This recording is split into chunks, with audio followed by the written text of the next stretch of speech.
ქუთაისელი ვარ რა. 15 წლისა გავთხოვდით, 16-ისა დავშორდი ბაჩუ. აი ეს ბაჩუ რა. აი ეს ბაჩუ არის რა, იცი, აი ჩავფრინდი მექსიკაში. მარტო ხდება მოქმედება? აბსოლუტურად მარტო. მე დავჭი მასთან საცხოვრებლად და გავხდი მის მემკვიდრე. შენი განვლილი ცხოვრება კომიკურია? მან დიწყება ჩემი ყველაზე დიდი ისტორია. თავად სამართალმცოდნემ სამართალი სად ვერ იპოვე? ბევრი ქალი იყო ერთად ოთახში, ჩანთებზე იწვნენ. შენ გამო შენმა მშობლებმა ბევრი მწარე დღე გაიარეს? კი. შეიძლება იფიქროს ამ კაცი ხო არა აგდო და კი, ალბათ. მიცვალებულების თუ გეშინია. ვერ ვიტან ჩემზე სუსტ კაცს, მაგრამ ვერ ვეგუები ძლიერს. აი ქუთაისის მერე, ჯაჭვის ხიდის მერე, აი მანჰეტენმა რითი უნდა გამაოცოს. კომპლექსებს ვისებ ამით რა, რომ ვიღაცისთვის საჭიროა. მარტოობისთვის თუ ხარ მზად? რასაც ვეკარები ხოლმე, ხშირ შემთხვევაში ჩემ დაუნებურად წვალ. უეჭველი ქართველი, სალი ჯერსი გოგიძე. გამარჯობა, თქვენ უყურებთ გადაცემას უეჭველი ქართველია. მე მისი ავტორი და წამყვანი ჟურნალისტი ალექსი მეგრელიშვილი ვარ და შევეცდები რომ შემდეგი ნახევარი საათი გაგატარებინოთ საინტერესოდ. დაახლოებით 1 თვის წინ მივიღე მოკლე ტექსტური შეტყობინება, სადაც ახალგაზრდა გოგომ გამოთქვა სურვილი ამ გადაცემაში მონაწილეობის და თქვა რომ ბევრი აქვს მოსაყოლი. მეც რისთვის ვარ აქ და ეს გადაცემა რისთვის არის, რა თქმა უნდა, ყველა ადამიანისთვის, ყველა ქართველისთვის, ვინც ცხოვრობს საზღვარგარეთ, ეს გადაცემა არის ღია. როგორც წესი, ჩემი რესპონდენტების უმეტესობას არც კი ვიცნობ და გადაღების წინ ვნახულობ. ასეთია დღევანდელი შემთხვევაც, ჩემი დღევანდელი გადაცემის სტუმარი არის სალი ჯერსი გოგიძე. გამარჯობა, მადლობა რომ მონაწილეობთ დღევანდელ გადაცემაში. მადლობა თქვენ რომ ძალიან კარგ საქმეს აკეთებთ ქართველებისთვის. მადლობა. პირველ რიგში კითხავ, რატომ გინდოდა ამ გადაცემაში მონაწილეობა? მე ძალიან მიხარია, როდესაც ადამიანები მიკავშირდებიან და მეუბნებიან რომ უნდათ ამ გადაცემაში მონაწილეობა და შენი ინტერესი მაინტერესებს რა? მე მგონია რომ ბევრი მაქვს მოსაყოლი რა. ბევრი მაქვს მოსაყოლი გზა რომელიც გავიარე და აქამდე მომეთ და მინდა რაღაცნაირად მაგალითი ვიყო ადამიანების, რომლებსაც გონიათ რომ ეუბნებიან რომ რაღაცები არ გამოგივა და საკუთარ თავში პოულობენ მიზანს, მიზეს იმისას რომ ბრძოლას ყოველთვის აქ აზრი. თუ კი რაღაცას მოინდომებ აუცილებლად გამოგივა და მე მგონია რომ ჩემი ისტორია ამის ნათელი მაგალითია რა.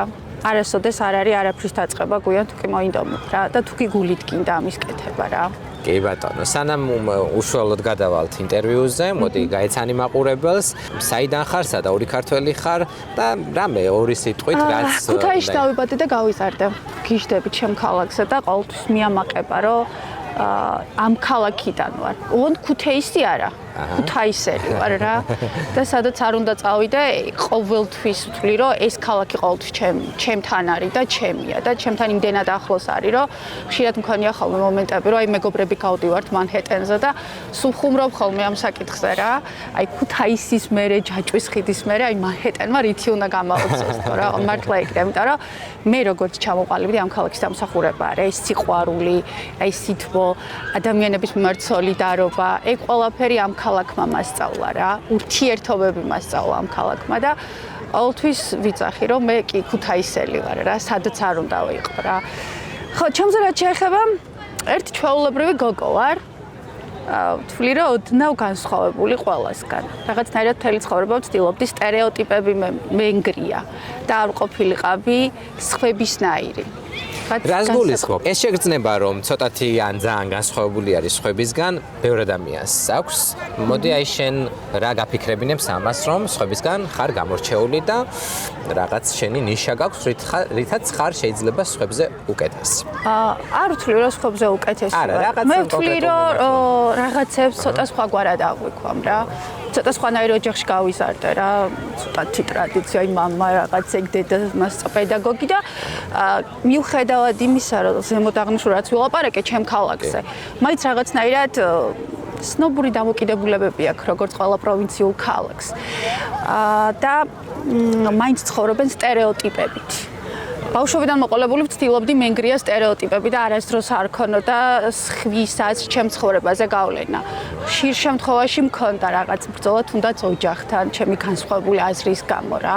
ოჯახი არ იყო შენი აზრების მხარდამჭერი? მხარდამჭერი, იმიტომ რომ მათთვის და ჩემ ქალაქში განსაკუთრებით ძალიან მნიშვნელოვანია რა სიტყვის ჩვენი მეზობელი ციური. იმიტომ რომ ზოგადად საქართველოს სცენია რა, მეზობლის, მეგობრის. ცოტა უცხო იყო შენი აზრები, ამ ბავშვს რა აზრები აწუხებს ესეთი ამბავი იყო? ხო, ესე რა ვთქვა, იმიტომ რომ ნაკლებად მაინტერესებდა რა სიტყვა და სხვები. მთავარია რას ვფიქრობდი მე.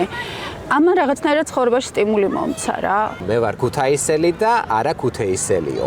ქუთაისსა და ქუთეის შორის რა განსხვავება? ეს რაღაც იუმორის დონეზე აქვს ხოლმე რა.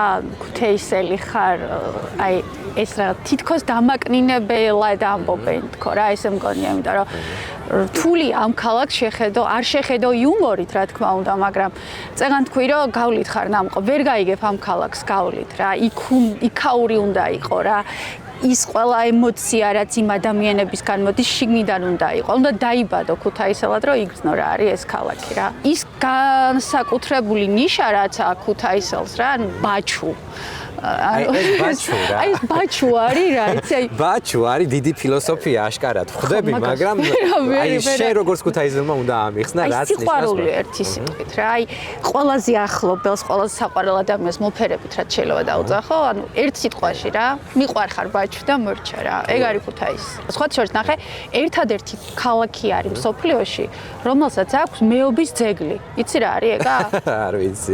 ანუ მეობა ვიცი, მაგრამ ძეგლი თუ ქონდათ მეობის არის. ქუთაისლებს მეობის ძეგლი რა და ერთადერთი ვართ მართლა მთელ მსოფლიოში რომ მეობას დაუდგეს ძეგლი და მე მგონი აქ ყველაფერი ნათქვამი ამ ქალაქზე რა. ადამიანებს ვეკითხები ხოლმე რომ აი რა თვისება გაქვს რითიც გამოირჩევი და საზღვარგარეთ გიცნობენ რომ ხარ ქართველი თქო და მოდი შენ ესე გკითხავ რით უნდა მივხვდეთ რომ შენ ხარ ქუთაისელი. ყველაფრით. აი ხა თუნდაც რა, აი უშუალობით, კომუნიკაბელურობით არ ვიცი, ალბათ ეგ ყველას ვერ იტყვი ისი ქართველზე რა, რაღაცის განსხვავდებით. ჩვენ თითქმის ერთნაირები ვართ ყველანი, იმიტომ რომ ის რაც ჩვენში გენეტიური კოდი არის, აი როგორც არ უნდა შევეცადოთ, რომ რაღაცებთან ადაპტირდეთ, მაგალითად მე ძალიან გამიჭირდა და მიჭირს, მიუხედავად იმისა, რომ 4 წელია უკვე ამერიკაში ვარ, მიჭირს მენტალურად ფეხი აუწყო ამ ქვეყანას, რა ჩემთვის ბევრი რამე მიუღებელია. მიუხედავად იმისა, რომ გიждდები ამ ქვეყანაზე, ის რაღაც შენი ქართული კოდი არ გაძლევს იმის საშუალებას, რომ აქაური გახდე რა, სისხლში გაკ შენია და უბრალოდ ვერ შეცვლი ამ ყველაფერს. ცდილობ, მაგრამ არ გამოგივა და მე ვერ ვიტყვი რომ რაღაცებით განსხვავდებით რა. ყველასთვის მთავარი ერთი არის. ქართველებს ხომ მაგრად გამოგდის, ან ვართ ყველაფერს ძალიან კარგები, უკიდურესობა გვაქვს ჩვენ ყველაფერში რა. ან ძალიან კარგები ვართ, ან ძალიან ცუდები ვართ რა, ყველაფერში და ეს გვაერთიანებს ალბათ ყველას ერთმანეთისგან რა. წამოვედით მაშინ ქუთაისიდან, ახლა უკვე ამერიკაში გადმოვედით და უნდა დავიწყოთ უკვე შენი ისტორიის მოყოლა. როდის ჩამოხვედი ამერიკის შეერთებულ შტატებში, საცხოვრობ და რა გზა გამოიარე? რამდენი გზა არსებობს და რამდენი ადამიანიც არის აქ ჩამოსული, იმდენი საინტერესო ისტორია არსებობს თუ როგორ ჩამოვიდნენ. მოდი შენი ისტორია როგორია? ჩემი და ამერიკის დამოკიდებულება ზოგადად ეს ქვეყანა ალბათ ახლობთ 5 წლის რა. რომ ვყურე ფილმს, ჩემი საყვარელი ფილმი იყო ბავშვობაში, Pretty Woman რა. ძალიან პატარა ვიყავი, მახსოვს რომ ძალიან ფილმს ვუყურე და ჩემ თავს უთხარი რომ აი რაღაცნაირად შინაგანად მე აუცილებლად ერთ დღესაც ამ ქვეყანაში ჩამოვიდოდი რა. და ეს დიდხანს ოცნებობდი. ანუ რაღაც ისე მოხდა, ზუსტად ერთ კვირაში გადავწყვიტე რომ აქ ჩამოსულიყავი რა, მექსიკის გავლი. სიმართლე გითხრა, არც ვიზაზე მიფიქრია, არაფერს, აი ესე უბრალოდ ჩემი მეგობარი მექსიკის ვიზა გზა არსებობდა ხო? ანუ რეალურად ჩემი მეგობრები ცხოვრობდნენ რა ამერიკაში და ну რაღაც თემაზე ვსაუბრობ და მოდი ადექი და ჩამოდი რა. მიუხედავად იმისა, რომ საქართველოში სტაბილური სამსახურიც მქონდა რაღაცა ოჯახი, არ ვიცი რატო ხდება. მე არ გეგმავ არაფერს რა. მე მგონია, რომ ცხოვრებაში შემთხვევით არაფერი არ ხდება და ყველაფერი რაც ჩვენს ცხოვრებაში ხდება, ეს აუცილებელია რომ მოხდეს, ის კარგიც და ცუდიც რა. მაგრამ პასუხისმგებლობები ხო გასათვალისწინებელია და გაქვს კარგი კარიერა, კარგად ცხოვრობ და ჰოპ და ერთ კვირაში თავს ამოყოფ ამერიკაში. მე ვარ ადამიანების იმ კატეგორიიდან, რომლებიც ფიქრობენ, რომ თუ არ გარისკე ცხოვრებაში, მთელი ცხოვრება გაგაწვალებს იმის ფიქრი, მოდი და მეცადა რა, უნდა გამეკეთებინა, იმიტომ რომ იმის ინტერესი იქ რა იქნება, ყოველთვის შეგაწუხებს რა. ხო, ეგ არის რა. თუმცა არ ჩამოსულა როგორი ოცნებებით, იცი? აი, მე ამერიკაში ყველაფერი დაალაგებული მექნება, არ იყო ეგა. უბრალოდ ავიღე ვიზა, ჩავფრინდი მექსიკაში. მარტო ხდება მოქმედება? აბსოლუტურად მარტო, ყველასგან. ჩავედი მექსიკაში. და ეს გზა რასაც ყვებიან ცოტა გარომანტიზირებულად რომ ნიანგები გავიარე რაღაცები ან ეს ჩემ შემთხვევაში არ იყო მივედი ამერიკის საზღვართან და hello America აქ რა და ზუსტად 7 საათში უკვე ნიუ-იორკში ვიყავი რა კარგა გაჩერეს ანუ წინასწარ არა ძალიან მარტივად ჩამოვედი აი მან დიწყება ეს იყო 4 წლის წინ კი ბატონო მან დიწყება ჩემი ყველაზე დიდი ისტორია ადამიანი რომელსაც ველოდი რომ უნდა დამხვედროდა ნიუ-იორკის აეროპორტში შემიძლია გავაგრძელო იმით ესე იგი რამდენი ისტორია არსებობს რაღაცა ჯადო ხდება მე მგონი იმიტომ რომ ალბათ 1000 ადამიანი ხარ ვისაც ეს დაემართა რომ ადამიანები პირდებიან რომ ჩაშენ ოღონ ჩამოდი და მე აქ დაგხვდები და ჩამოხვედი და გამოგირთეს ტელეფონი ხო ანუ ეს სტანდარტულად ხდება მე მგონი ნახე როგორ აქედან მიცი იქ რეკავს ანუ ძალიან მაგრა დავარშენ ოღონ აქამდე ჩამოდი და მე ვიცი და აი ეს ხო ყველას გამოგვივიდა მაგრამ რო იცი რომ ადამიანი არის შენი მეძე და მაგალითად ხვალ უკვე მოდის და შენ ტელეფონს თიშავ მაგრამ ალბათ ესეც საჭირო იყო რა ამერიკაში ჩამოფრინდი $1 ოღონდ ეს ის $1 კი არ არის ისე რომ რომანტიზებით საუბრობენ იმიტომ ის თანხა რაც მქონდა რეალურად გათვლილი ამ გზისთვის რაღაც ვიზის პერიოდი გაიწელა რაღაცები როგორც ხდება ხოლმე და ჩამოვედი $1 აეროპორტში და არ ვიცი სად წავიდე რა დგევარ, ხამდება, ანუ არ ვიცი რა გავაკეთო და ყველაზე უცნაური ის არის რომ როგორც კი გამომიშვეს მე ამ დეთენშენიდან ეგრეთ წოდებული გამომატანეს ჩვენს როცა ტელეფონი იყო საიდანაც უნდა გადაგეღო სელფი რა ტერიტორიაზეც შეგეძლო შენ მოძრაობა ხო და ეს ტელეფონი გამომატანეს და ისე ხდებოდა რომ დილით მაიამიდან უნდა გადამეღო სელფი მაგრამ მე არ მქონდა ფრენის ბილეთის თანხა რომ მაიამის ჩავფრენილიყავი და აუცილებლად უნდა მივსულიყავი ნიუ-იორკ ფედერალ პლაზაში რა სამიგრაციო სამსახურში რომ ამეხსნა ეგ სიტუაცია რა არ ვიცი რა გავაკეთო რაღაცნაირად გავედი კონტაქტზე ჩემი დის მეგობრის ბიძაშვილთან ანუ ძალიან დიდი მადლობა ამ ადამიანს კიდევ ერთხელ ეხა თუ მიყურებ რო არა ეს ბიჭი აი არ ვიცი და აუხსენი სიტუაცია და უთხრა რომ ქუჩაში ვარ თქო რა და თუ შეგიძლია მეთქი რომ აი იქამდე მიმიყვანო რომ აუხსნა რა აი მათ რომ აი მე მაიამიში ფიზიკურად ვერ ვიქნები რა ამ ადამიანმა დამხვდა მიმიყვანა ეს და ყველაზე უცნაური ის იყო რომ იმის ნაცვლად რომ სელფი გადამეღო ტელეფონი ძალიანად ჩამომართვეს რა არ გჭირდება არაფერი და კარგადო რა ანუ კარგ დამელო ეხა ეს ბიჭი დამხვდა წამიყვანა მაგრამ ეხა რა გავაკეთო და ვთხოვე რომ მეთქი თუ იცით თქო ქართველები თქო სად ცხოვრობენ თქო რა რომ დამეხმარო რომ ღამის გასათევი მქონდეს თქო ბრაიტონ ბიჩზე მიმიყვანა ერთ ქალბატონთან მასაც მინდა რომ დიდი მადლობა გადაუხადო და აუხსენი სიტუაცია რომ წასვლელი არსა და არ მაქვს თქო არც ფული მაქვს თქო რა და თუ შეგიძლია ანუ დროებით დავრჩე და ვიმუშავებ და გადავიხდი ხელფას თქო მე მახსოვს ემოცია როცა შევედი ამ სახლში რა ბევრი ქალი იყო ერთ ოთახში პატარა საწოლებზე ჩანთებზე იწვნენ რა ისხდნენ და მახსოვს ერთი ქალბატონი რომელმაც მითხრა რომ რატო ჩამოხვედი ამერიკაში რა შენ არ იცი რომ აქ სამსახურები არ არის და ეს ძალიან ცუდი მოსასმენია ადამიანისთვის რომ სამხელაგზე გაიარა ხვალ არ იცი რა სელოდება და აქ შეშინებული დაბნეული და შენ აქ არაფერი არ გამოგივაო რა ან პირდაპირ ეს მაგ ქალბატონსაც მიდაუთხრა რომ ქალბატონალია ყველაფერი კარგად არის ყველაფერი გამომივიდა რა ხო და ნუ სადღაც მესამე დღეს ალექს ჩემით მოვიწიე რაღაც სამსახურები ვიპოვეთ ამ საქმებელი და გავედი დალაგებაზე სტანდარტულად როგორც ხდება ხოლმე პირველი დალაგება ჩემი იყო ებრაელებთან სამსართულიანი სახლი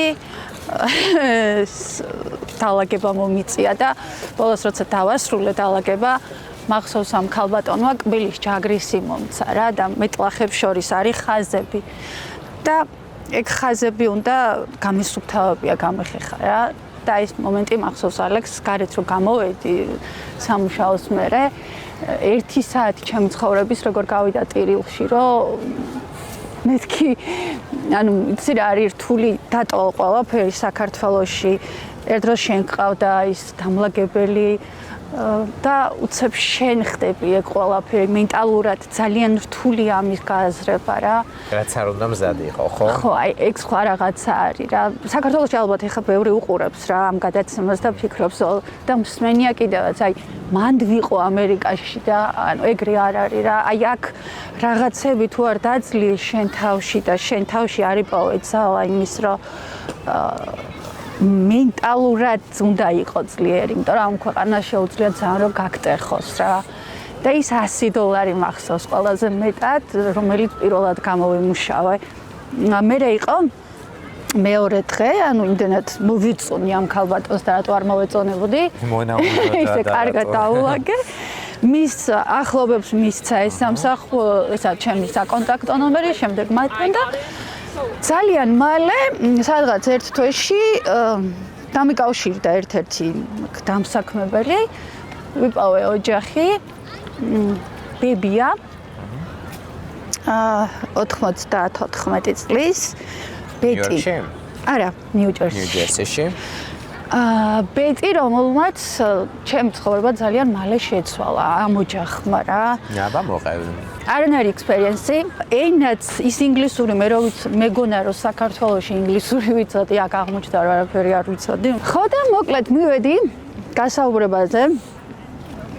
მოხუცი ქალი, ბებია, რომელსაც ჰქონდა სუნთქვის უკმარისობა და იყო ხელოვნურ კვებაზე, კუჭის პრობლემა ჰქონდა. და ყავდა ბიჭი. ნუ ის ბიჭს ეძახდა, თორემ კი არის 70 წლის შვილი. და პირდაპირ ვუნები ამ ქალს რომ მეთქი მე არა მაქვს გამოცდილება მუშაობის, არ ვიცი მეთქი არაფერი და გულწრფელად გეუბნებით თქო რა. ისტორია გაქვს რაიმე რომ მომიყვეო. მეთქი ძალიან ბევრი ისტორია მაქვს მოსაყვარლი თქო. საუბარი არ არის სამუშაო ისტორია. არა, ზოგადად. ცხოვრებისეული ისტორია. კი, მეთქი ბევრი მაქვს მოსაყვარლი თქო რა. მაშინ დარჩიო რა. იმდენად მოულოდნელი იყო ჩემთვის. მოიცა მოგაყოლა ისტორია და არა, უბრალოდ მითხრა რომ დარჩი რა და როდიდან შეგიძლია რომ დაიწყო. და სინემატოგრაფია გითხრა, აი ძალიან დავიბენი რა. მეთქი არ ვიცი რა უნდა ვაკეთო, იმიტომ რომ უამრავი მედიკამენტი ქონდა დასალევი, ძალიან დიდი სქეჯული ქონდა წამლების.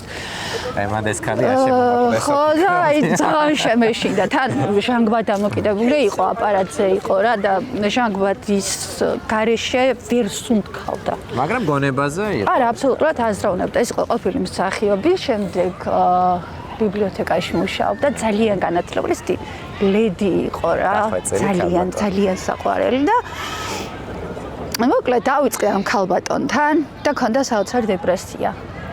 იმდენად დეპრესიული იყო, რომ ოთახში სადაც ცხოვრობდა, ფარდები ყოველთვის ჩამფარებული იყო რა. და რომ მივედი, ბევრი რაღაც შევცვალე. ძალიან ამერიკელებს ხო ზოგადად სხვაგვარი ურთიერთობა აქვს შვილებთან რა. სხვაგვარად გამოხატავენ ემოციებს, არ ეუბნებიან მიყვა, აი ის დედობრივი ინსტინქტი სტერეოტიპული ურთიერთობები ქონდათ რა. დავიწყეთ მე და ბეტიმ თანაცხოვრება რიგთან ერთად, მის ბიჭთან ერთად, ისიც ჩვენთან ერთად ცხოვრობდა, ოღონდ მაღალ სართულზე. დავიწყეთ პირველად ბეტის თმის შეღებვით. და ეს იმდენად მოეწონა ამ ქალს რა, ეს თმის შეღებვა, რაღაც მანიკიური გაკეთება, რომ და არ იცმევდა ხოლმე, სულ იყო ნაიტდან, როგორც ხო, სულ ეგრე იყო და ტანსაცმელის ჩაცმა დაიწყო, რაღაც red dresses. დგებოდა კი, ანუ უჭირდა, მაგრამ დგებოდა ხოლმე რა. მოკლედ, გარეთ არ იყო განასვლელი ალექს 5 წელი. იმიტომ რომ შიში ქონდა გარეთ გასვლის და ერთ დღელაც უთხარი რომ მეთქი უნდა გავრისკოთ რა, გავიდეთ. ცოტა იყოს მეც მეშინოდა რა. ეს ქალი რო წაგექცეს. ხო, აი წაგექცეს, ანუ გადიხარ, მაგრამ იმდენად როგორ ზნობდი რომ შეეძლო რა, აი ამ ძალას პოულობდი და გავედით 5 წლის შემდეგ გარეთ. გავედით და მახსოვს ის თვალები, რომელიც როგორაც მან შემოვხედა რა ამ თვალებით რა. აი თითქოს იცი როგორ რაღაც იყო, აი გარეთ რო უშვებს სულს რა, ჩაკეტილი სივრცე. ნუ შენს გვანახი ამასობაში. ჩემი თვალებით ჩაკეტილი სივრციდან თითქოს უშვებს სულს რა. და მან ეს შეძლო. 5 წლის მერე. ზის შუქი ნახა პირველად. შემდეგ გადავხსენით ფარდებიც რა. ფარდებიც გაიხსნა. და გავაკეთეთ როგორი რაღაც. ძალიან უყვარდა შუშის ბოთლები, ფერადი ბოთლები. შუშის ბოთლები ისე გვქონდა დალაგებული სახლში, რომ მზე როცა ამოდიოდა, ცისარტყელის იმიტაციას ქმნიდა ხოლმე ოთახში. და ბოთლები იყო სხვადასხვა ფერის, ხო? სხვადასხვა კოლექცია იყო ერთგვარი? მისი გატაცება იყო. მოკლედ მე და ბეტი, მე ამერიკა შემაყვარა ბეტიმ რეალურად რა. იმიტომ რომ აქ ყველა შტატს თავისი აქცენტი აქვს რა. და ყოველთვის რაღაცას საუბრობდი ხოლმე რომ ნუ საუბრობ რა ნიუ-იორკელი გოგოსავით რა it's not beautiful რა ინგლისურს ძალიან აი თითქმის არა მან მასწავლა რაღაცებს გაზეთებს კითხულობდით, წიგნებს კითხულობდით და მოხდა ისე რომ ბეტის ქონდა ძალიან მწვავე დაავადება რა ჟანგბადის ნაკლებობის და გადაწყვიტა ეს რომ უნდა დაესვენა ესე რომ ვთქვა აქ ხო მოსული არის დაძინება ხო დააძინეს და ანუ ბეტი დააძინეს კი ეს იმხელა ტრაგედია იყო ჩემთვის იცოდა თვითონ მოითხოვა იმიტომ რომ ვეღარ უძლებდა ამ ტკივილს რა ეს იყო ძალიან დიდი სტრესი და ბოლო მისი სიტყვები მიშულთან ერთად იყო I see a rainbow goodbye my angel ანუ ბოლოს გარდაიცვალა ესე ვიდრე ბეტის დააძინებდნენ წინა ღამით დამიძახა და მithხოვა რომ არასდროს დატოვა ჩემი შვილი მარტოა რა 70 წლის რიკი და პირობა მივეცი რომ არ დავტოვებდი მარტო მიხედავთ იმისა რომ ვერ ხვდებოდი როგორ არ უნდა დამეტოვებინა რა მარტო ეს კაცი ბეტი გარდაიცვალა და 5 წლიანი თქვენი თანაცხოვრების შემდეგ კი ბეტი გარდაიცვალა ხილად ბევრი ხალხია ცენტრალ პარკში ვწერთ ამ გადაცემას და ოპერატორი ნიუ-იორკი ხო რაღაცნაირად ცოცხალი ორგანიზმია კი ბატონო რახან რიგს არავინ არ ყავდა ჩემს მეტი მოხდა ისე რომ მე დავრჩი მასთან საცხოვრებლად და გავხდი მის მემკვიდრე. კაი რა. მოიცადე სახლი დაგიტოვა? დამიტოვა რომ ცხოვრობთ, ის ცოცხალია, ერთად ვცხოვრობთ. შენ გახდი ამ შვილის მემკვიდრე. მემკვიდრე. კი, იმიტომ რომ მას არც არ ყავდა ცოლი, არც არ ყავდა შვილი. და მე გავხდი მისი შვილი. ცხოვრობთ ერთად, სასწაული ადამიანი არის მართლა რა. და ის რო არ მყავდეს ამერიკაში რა მე არ ვიცი აქ ძალიან რთული არის თავის დამკვიდრება მით უმეტეს რომ ახალი ჩამოსული ემიგრანტისთვის და მაგიტო ვიძახ ყოველთვის რომ აი ვიღაცები რაღაცებს რო ყვებიან მე ძალიან გამიმართლა რა ზოგადად ძალიან მიმართლებს 5 წელში ცხოვრებაში ხო ძალიან მიმართლებს იმიტომ რომ ნიუ-ჯერსიში დამრჩე საკუთარი სახლი პრინციპ ხდები ხარ რომ აქ სახლზე არ არის საუბარი და იმ ურთიერთობაზე რაც გამოიარეთ მაგრამ ეს ცივად რო შევხედოთ რა მაგარი გამართლება არის იმ პირველი დღიდან ნიუ-იორკი ჩამოსვლის ხო აი ის მომენტი მახსოვს ყოველთვის რა აი როცა ჩამოვედი და გაყინული ქუჩაში რომ ვიდექი მაშინ რო ეკითხა ვინმეს ჩემთვის რომ აი 5 წლის მერე შენ ამერიკაში იცხოვრებდი საკუთარი სახლი გექნებოდა ცოტა დაუჯერებელი ლაჩაუთვლიდი პირადად დაიჯერე თუ კიდე არა კიდევ არ სიმართლე გითხრა რა რეაქცია ჰქონდა ჩემს მეგობრებს და ახლობლებს როცა უთხარი რომ ჰეი გასაგები რომ არა ძალიან გაეხარდა ყველას მე ყოველთვის ვამბობ ალექს რომ მე ძალიან გამიმართლა ადამიანებში რა ჩემს მეგობრებში ჩემს ოჯახში ყოველთვის ჩემს გვერდით განა ნებისმიერი რთულ პერიოდებში რა ჩემი სიხარულის დროს, ჩემი წარმატების დროს, წარუმატებლობის დროს ყოველთვის ჩემთან არიან და ძალიან გაეხარდა ყველას რა თქმა უნდა. ბევრი ცოტა ისეც უყურებდა რა. ცოტათი როგორ თქვა, შურით. სწორი სიტყვა. შეიძლება იფიქროს ამ კაცი ხო არა აგდოდა. კი, ალბათ, დავიმსახურე ყველაფერი რა. იმიტომ რომ არასდროს არ ყოფილვარ ბოროტი ტიპი რა. წეგან მკითხა რომ რა გაგანსხვავებსო რა. ალბათ ეგ. იმიტომ რომ პატიება შემიძლია ძალიან მარტივად. მიუხედავად იმისა, რომ ბევრჯერ მატკინეს, ბევრმა მატკინა, ყველას ვაპატიე. გულის ტკენაო. ყველა დარახსენებდი დარწმუნებული ვარ. ვინ გატკინა და რა საკითხში ყველაზე მეტად გული? რა ისტორია გაქვს ამასთან დაკავშირებით? რა გული თუ არ გატკინეს, მგონია რომ გული საერთოდ არ გაქვს. ცხოვრებაში ვინ გიღალატა და ვისგან დარჩი იმედგაცრუებული? პირადულია, ვისაუბრო ჩემ პირადზე. არ ვიცი, შეიძლება არ არის მე. მე შენ არ გიცნობ. პირველად ხედავ გადაღების წინ და ეხლა ჩემი ინტერესი არის რომ მაყურებელთან ერთად გაგიცნო. არაფერი ვიცი შენზე, არ ჩემ პირადზე, არ ჩემ საქმიანობაზე, წარმოდგენა არ მაქვს და მინდა რომ აღმოგაჩინოს. ხალატი ყველაზე ცუდი რაღაცა რა შეიძლება რომ ადამიანს გაუკეთო ჩემი აზრით რა. ვერასოდეს ვერ წარმოვიდგენდი თუ კი ოდესმე ამ სიტყვებს ვიტყოდი რა. იმიტომ რომ მე ძალიან თავდაჯერებული ტიპი ვარ ზოგადად რა. როგორც ქალი მგონია რომ ზედმეტად თავდაჯერებული ვიყავი და აი ამას მივხვდი ზუსტად რომ ზედმეტად თავდაჯერებული პირად ურთიერთობაში არ უნდა იყო რა. რაღაც ყოველთვის უნდა დაიწყო. კი, აუცილებლად რა. ზოგადად არ ვიყავი ეჭვიანი ტიპი, არასოდეს. ალბათ ეგ იყო ყველაზე დიდი პრობლემა. ეხა უკვე ამ განმოსახედიდან ვხვდები რა. არ მესმოდა ქალების, რომლებიც ამბობდნენ რომ გიღალატეს, ჩემსაც უღალატიათ. და რთული იყო. რთულია ეხაც. მაგრამ განბოლომდე ენდობოდი და ეს ნდობა. ხო, ენდობოდი და თურმე არ უნდა ენდო არავის ბოლომდე რა. ნაწილობრივი ურთიერთობები არ შემიძლია. მე ან მიყვარხარ ბოლომდე და ჩემი ხარ. და აღარ გამოწმებ. ხო, ან არა და ზოგადად მგონია რომ აი რატო ანუ მე თუ შენ გამოწმებ, პრობლემა შენში არა, ჩემშია რა. ანუ მე მაქვს რაღაც კომპლექსი და ჩემზე კაი ტიპის ხვა მგონია და მაგიტო გამოწმებ რა.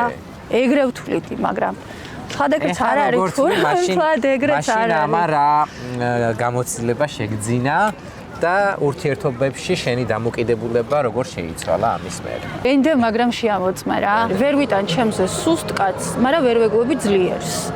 ლიდერი ხარ და მაგიტო? ალბათ ხო, ლიდერი ვარ რა. შვილი გყავს ხო თუ არ ვცდები? შვილი მყავს. კი, მინდა 21 წლის შვილი მყავს. ბევრისთვის წარმოუდგენელია, როცა ვიცი ხოლმე 21 წლის შვილი მყავს ხოლმე არ ჯერათ რა, მაგრამ ძალიან პატარა ვიყავი, როცა დედა გავხდი რეალურად 16 წლისა უკვე ლიზა მყავდა. ლიზა არის გოგო, რომელიც აი ხოაზე ხარ აი უყურებ და ზუსტად ისეთია, როგორიც გინდოდა რომ ყოფილიყო რა, საოცარი ადამიანია. საქართველოშია? საქართველოშია, სამედიცინოზე სწავლობს. სტუდენტია? თან მუშაობს, ძალიან უყვარს თავისი პროფესია და ძალიან კარგი ადამიანია ალექს რა აი არის თემა რაშიც ერთმანეთს ვერ უგებთ? არა, ყველაფერში. მე ვერ აი ჩემ მეგობრები ხშირად მეუბნებიან ხოლმე რომ ვერც ხვდები რომ დედამისი ვარ, იმიტომ რომ მე იმდენად პატარა ვიყავი, როცა დაიბადა, მთლიანად დედა ჩემმა გაზარდა რა. და მე საალომა ვარ რა. გაზარდეთ ფაქტობრივად. არ არსებობს ტაბუ დადებული თემა ჩვენ შორის რა. ყველაფერზე ვსაუბრობ რა. თქვენ შორის არა, მაშინ ისე შენ ცხოვრებაში ტაბუ დადებული საკითხი რა არის? არ მაქვს ტაბუ დადებული თემები. ხო თქვი რომ სტერეოტიპებს ამსხრავ მეთქი რა. თავარი სტერეოტიპი ცხოვრებაში რა დაარღვია? არ ვიცი, ბევრი სტერეოტიპები ვანგრია. აი მაგალითად 16 წლისა 15 წლისა გავთხოვდი, 16-ისა დავშორდი და ჩემი ქალაქისთვის მაშინ გაცილებული გოგო, ცოტა ისეთი იყო რა, თან სიგარეტით ხელში, ხო არ ხარდაობ, ანუ შენზე ჭორები იქნებოდა. ისეთი იყო რა, ანუ რა სიძახი რა, ანუ გამარჯობას კი არ მეუბნებოდნენ, თან ჩვენ ისეთი ოჯახი ვიყავით რა. და გარეთ რო გავდიოდი, გამარჯობას არ მეუბნებოდნენ, შენ ქმარს გაშორდი, ეს პირველი თემა იყო რა. არასდროს არ დამიმალავს არაფერი რა, იმიტომ რომ მგონია რომ ანუ როგორიც ვარ, შენ მე ესეთი უნდა მიმიღო რა, მე არ მინდა გადაკეთებული სალი გიყვარდე რა. ესეთი უნდა გიყვარდე როგორიც ხარ და მეც ისეც მიგიღებ შენ როგორიც ახარ და თუ კი ვერ მიმიღებ, ესე იგი შენ არ ხარ ჩემი მგზავრი და სხვა მატარებელს დაელოდე რა. სიგარეს ჩუმად ეწეოდი ხოლმე თუ გეკიდა. არასდროს არ ვეწეოდი ჩუმად სხვა შორის რა. იმიტომ რომ ეგეც მგონია რომ ანუ ვის ვეთამაშებოდი. დღე, როდესაც იტყვი რომ აი ცხოვრება შედგა და შენი გასაკეთებელი გააკეთე. მომიყევი ეს დღე შენს წარმოსახვაში, როგორ წარმოგიდგენია, გათენდა. შენც მიხვდი და ან გითხრეს თუ გინდა რომ ცხოვრება შედგა. აი ეს ალექს, მე სხვაგვარად ვხედავ, იცი მაგ ყველაფერს. მე მგონი რომ ჩემი ცხოვრება შედგა რა. და შევდექი. ანუ ნახე, ყავს შვილი. კი. ხე დარგული მაქვს. სახლი ავაშენე. ამერიკაში ვარ რა. აი მგონია რომ ყველაფერი, ყოველი დღე ჩემი აზრით არის რაღაც საჩუქარი უფლის. ჩვენ ადამიანები უმადურები ვართ რა. და რაღაც არ ვაფასებთ. და ამ ბევრი რამის არ დაფასების დროს ბევრ ღირებულ რაღაცებს ვკარგავთ ხოლმე რა. წამებით დატკბობა არ შეგვიძლია რა. ეს დღეც ხო სასწაულია რა. ის რომ მე და შენ ერთმანეთს გავიცანით ეგეც მაგარი არის. ამ წამს რომ რაღაც ახალი სიცოცხლე სადღაც იბადება ხო მაგარი არის რა. ყოველი დღე ჩემი აზრით არის შენი შემდგარი ცხოვრების ერთი ნაწილი რა. ეს შიგნიდან უნდა გრძნობდე ამ ყოველთვის. მე მგონია რომ ჩემი გასაკეთებელი გავაკეთე რა. ყველაზე ბედნიერი და ყველაზე ტრაგიკული კადრი შენ ცხოვრებაში რა არის? ყველაზე რად მეკითხებია, მიფიქრია მეც მაგ საკითხზე ნახე. ხო ბევრი ლამაზი მომენტი არის ცხოვრებაში რა. ყველაზე ბედნიერი წამი ალბათ მე ქალი ვარ და დედა რა. აი პირველად შენი შვილის სახეს რო ხედავ რა. აი ამაზე ბედნიერი მომენტი ჩემ ცხოვრებაში არ ყოფილა რა. თან მაშინ მეც ძალიან პატარა ვიყავი რა. ეს ალბათ რომანტიზებული აღქმარი იმ პატარა არსების, რომელსაც შენ ხედავ რა. ყველაზე ტრაგიკული კადრი ჩემი ცხოვრების მამაჩემი ჩემი მოქმედა წასვლა იყო. აი ეს მომენტი მახსოვს. როცა გავიგე რომ მამა დაიღუპა და ქუთაისში რო ჩავედი, მე თბილისში ვცხოვრობ.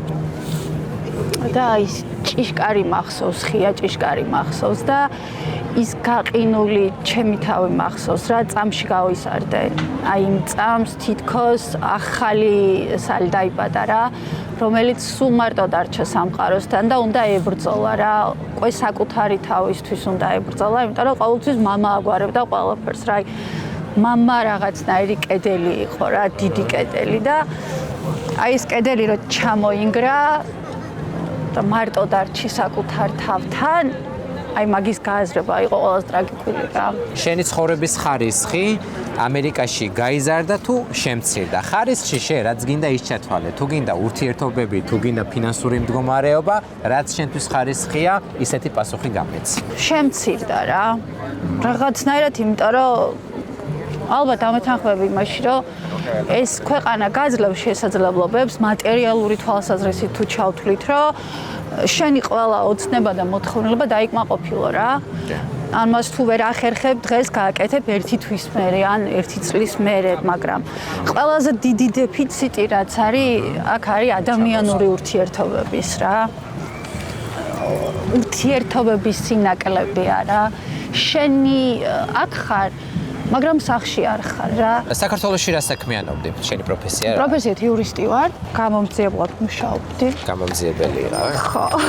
ამერიკაში რო ჩამოხვედი ზნეობრივად, მორალური თვალსაზრისით რამემ თუ გაგაოცა, რაც იყო შენთვის მიუღებელი, მაგალითად ვინმე საქციელი, ან პირიქით კარგი ზნე, რომელზეც გადაირიე, რომ აუ ჩვენც მაინც გქონდეს ეს კულტურის ნაწილად. მაგ ყველაფრით არ გადავირიე, მაგრამ რამ გამაოცა, იცი? აქ ამერიკელებულმა, თუ როგორ უნდა თქვა, ქართველებმა გამაოცა. ფულის კეთებით ცოტა დაკარგულმა ადამიანებმა გამაოცეს რა. ისევ ქართველებზე რო აკეთებენ. ხო, ისევ ქართველებზე რო აკეთებენ.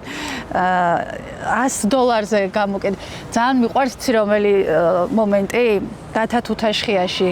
ჩვენო ვინა ვართო რა ქართველებიო და ჩვენო საშოვარს გამოკიდებული, გათითო კაცებული ყოფილი ერი ვართო რა. როდის თქვა. და როგორი მართალია? ან ცუდი და კარგი ყველგან არის ხო? ეგრეა, მაგრამ რაღაცები დავკარგეთ რა. სიყვარული ხარ დავკარგეთ. საქართველოზე თუ არა?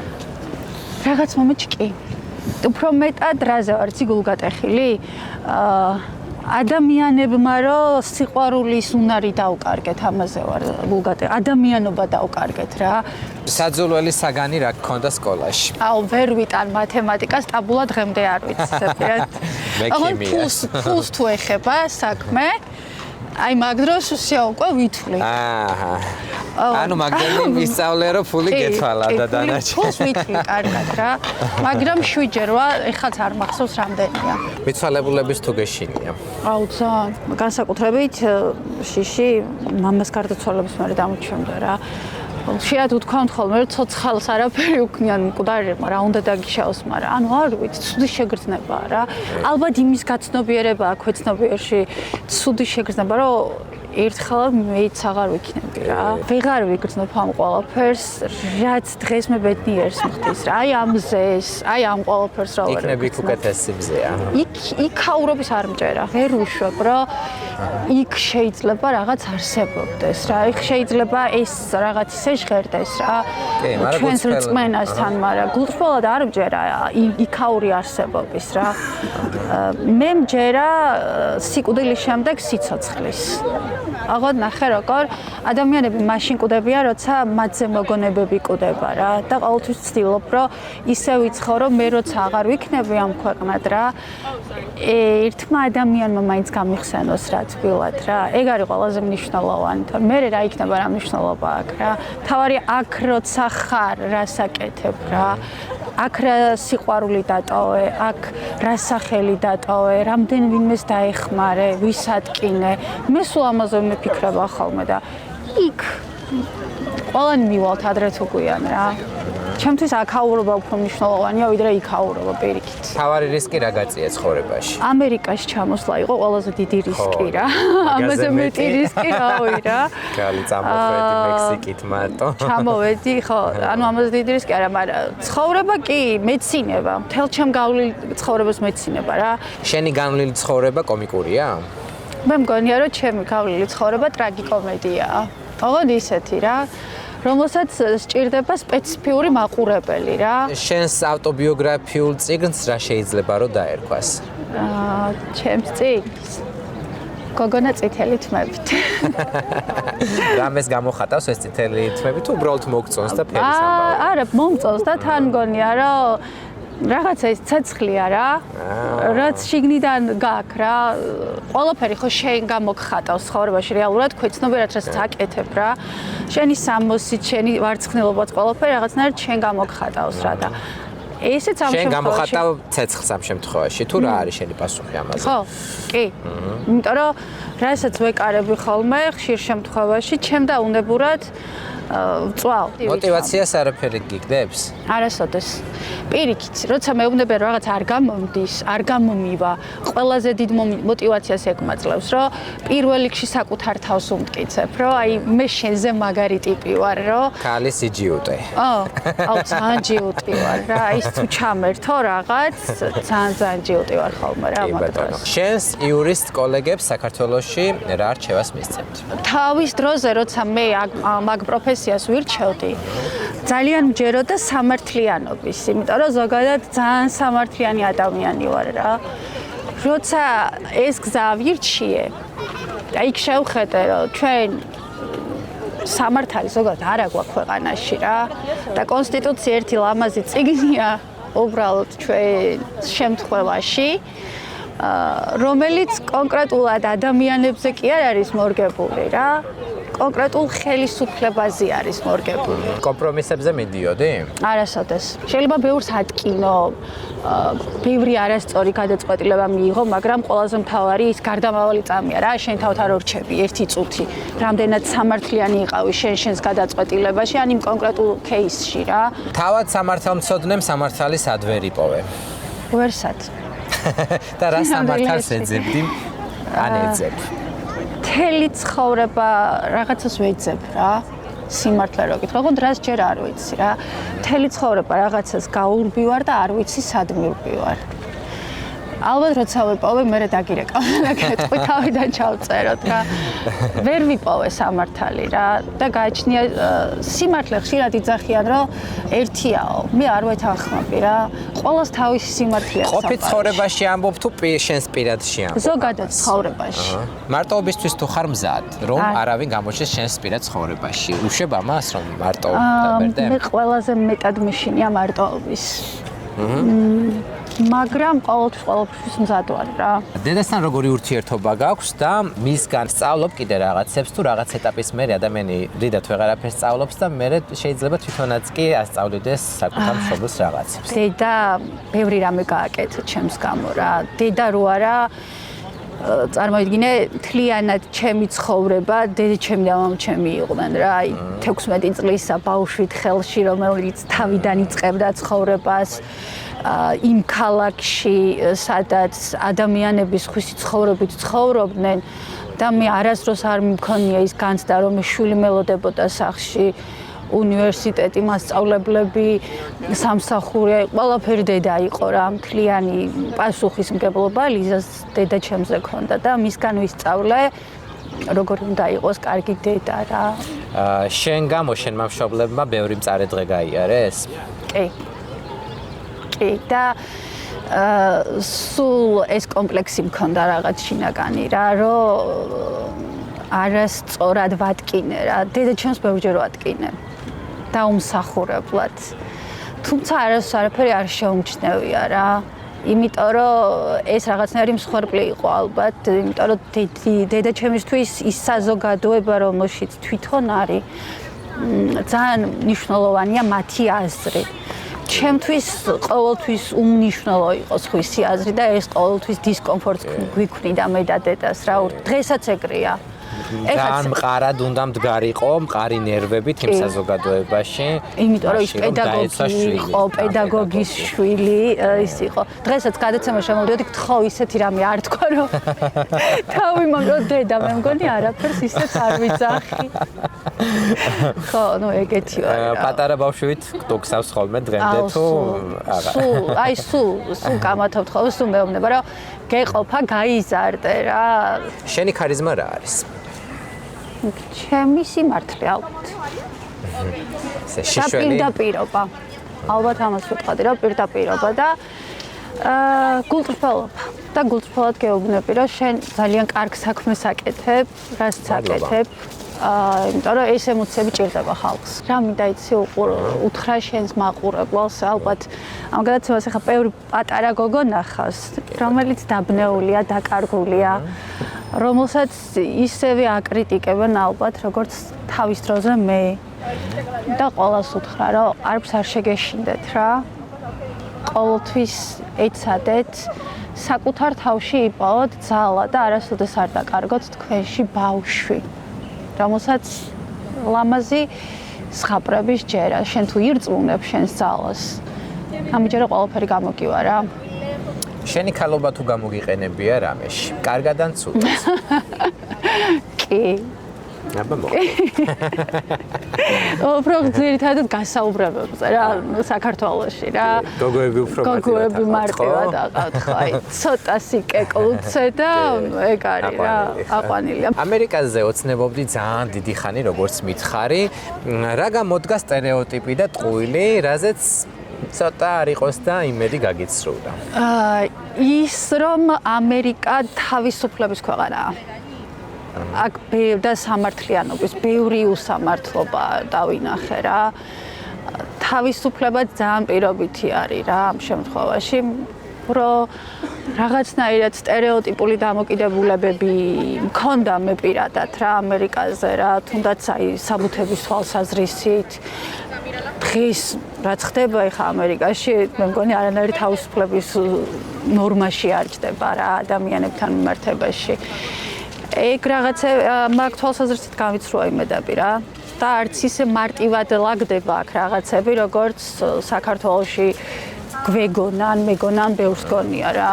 იმაზე მეტის კეთება გიწევს ამ ქვეყანაში, ვიდრე შეიძლება რომ შენ ქვეყანაში აკეთო რეალურად იმისთვის, რომ აქ თუნდაც თითეული შენი დასვენების დღეში ფულს იხდი რა, ეგრე გამოდის. ერთი დაკარგული დღე, ერთი დაკარგული კვირის ტოლფასია და ყოველ წამს აქ თავისი ფასი აქვს რა.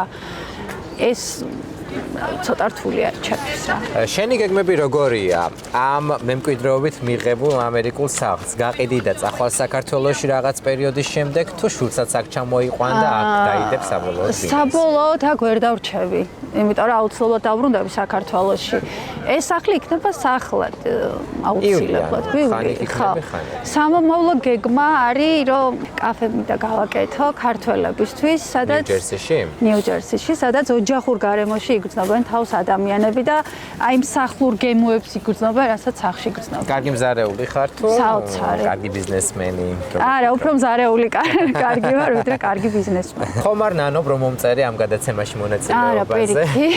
ძალიან სასიამოვნო იყო. ძალიან კარგ რაღაცას აკეთებ, კიდევ ერთხელ გამეორდები და წარმატებებს გისურვებ. მადლობა იმისთვის, რომ აი შინაურულად ვიგრძენი თავი და მგონია, რომ დიდი ხნის მეგობართან მქონდა ესეთი. იმედია გაგრძელდება ჩვენი აუცილებლად მეგობრობა. რამე ხომ არ არის, რასაც დაამატებ, რისი თქმაც გინდა, რაც შეიძლება გამომრჩა და არ კითხე და გინდოდა რომ. რა, მე მგონი ყველაფერზე ამომწურავად ვისაუბრეთ. ძალიან სასიამოვნო იყო. მადლობა შენს ოპერატორს, რომელიც მოკვდა. ნამდვილად, მადლობა. ჩვენ გევნით და რავი, წარმატებებს გისურვებ და ყველა ქართველს ვინც აქ ხართ ან ვინც აპირებთ ჩამოსვლას, არ აქვს მნიშვნელობა, სადაც არ უნდა იყოთ. ყოველთვის თან ატარეთ თქვენი საქართველო და ყველა დაბრუნებული ყავით რა საქართველოში, იმიტომ რომ ეგ არის ყველაზე მთავარი. მადლობა, რომ დამითმეთ დრო და იყავით ჩემი გადაცემის სტუმარი. ეს იყო სალი ჯერსი გოგიძე. ისე ჯერსეს რამდენი სტუმარიც მყავდა, სტუმრების უმეტესობას გაქვთ რაღაც ფსევდონიმი. რატო ქვია? რა საჭირო არის და რას ნიშნავს? ჯერსიში რო ცხოვრობ, მაგიტოა, ხო? ხო, თანაც ეს გვარი აქ ცოტა უჭირთ ხოლმე რა, ქართული გვარების წარმოქმნა, მარტივად სალი ჯერსი. კი ბატონო, სალი ჯერსი იყო ჩემი დღევანდელი გადაცემის სტუმარი. მე კი გემშვიდობებით შემდეგ გადაცემამდე. არ დაგავიწყოთ არხის გამოწერა, დააჭირეთ ღილაკს subscribe ვიდეოს ქვეშ, რომ არ გამოგრჩეთ სიახლეები. დროებით.